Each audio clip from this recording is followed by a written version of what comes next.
ఏదైనా ఫెస్టివల్ వచ్చిందనుకోండి, first of all నేనైతే అబ్బా! పండుగ వచ్చింది కదా! అమ్మ వాళ్ళ ఇంటికి వెళ్తే బాగుండు కదా అనిపిస్తది. మీరు కూడా అలానే అనుకుంటారా? ఎందుకో అమ్మ వాళ్ళ ఇల్లు అనగానే ఆ వైబ్ మొత్తం చేంజ్ అయిపోతుంది కదా! అక్కడికి వెళ్ళగానే ఆ హ్యాపీనెస్ అనేది మన ఫేస్‌లో కనిపిస్తుంది. మనం ఎంత బాధలో ఉన్నా సరే అమ్మ వాళ్ళ ఇంటికి వెళ్ళినామంటే అన్నీ మర్చిపోయి ఉంటాం కదా! మేము వెళ్తే మాత్రం మా మమ్మీ మా కోసం అన్ని స్పెషల్స్ చేసి పెడుతుంది. అసలు మమ్మల్ని ఒక్క పని కూడా ముట్టనివ్వదు. మమ్మీ మేము చేస్తాం మమ్మీ, హెల్ప్ చేస్తాం అంటే, వద్దు మమ్మీ మీరే మీ అత్తగారింటి దగ్గర చేసుకొని వస్తారు కదా, ఇక్కడ ఏం చేస్తారులే అని చెప్తుంది ప్రతి ఒక్కటి. అలా అని మేము చేయకుండా ఉంటామా చెప్పండి? చిన్న చిన్న హెల్ప్స్ చేస్తాం కానీ మా మమ్మీ అయితే అస్సలు ముట్టనివ్వదు.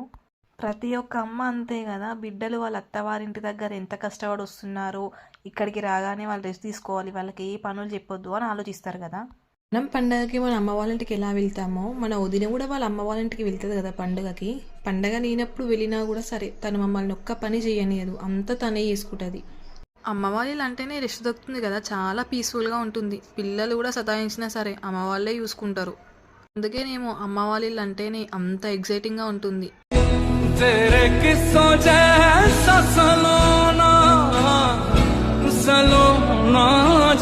ఇప్పుడైతే మా వదిన వాళ్ళ మమ్మీ వాళ్ళ ఇంటికి వెళ్ళింది. మీ ఇంట్లో కూడా మీ వదిన అండ్ మదర్స్ ఎలా ఉంటారో కామెంట్ చేయండి. వీడియో నచ్చితే ఒక్క లైక్ ఇవ్వండి, అలాగే సబ్స్క్రైబ్ చేసుకోండి. Thank you for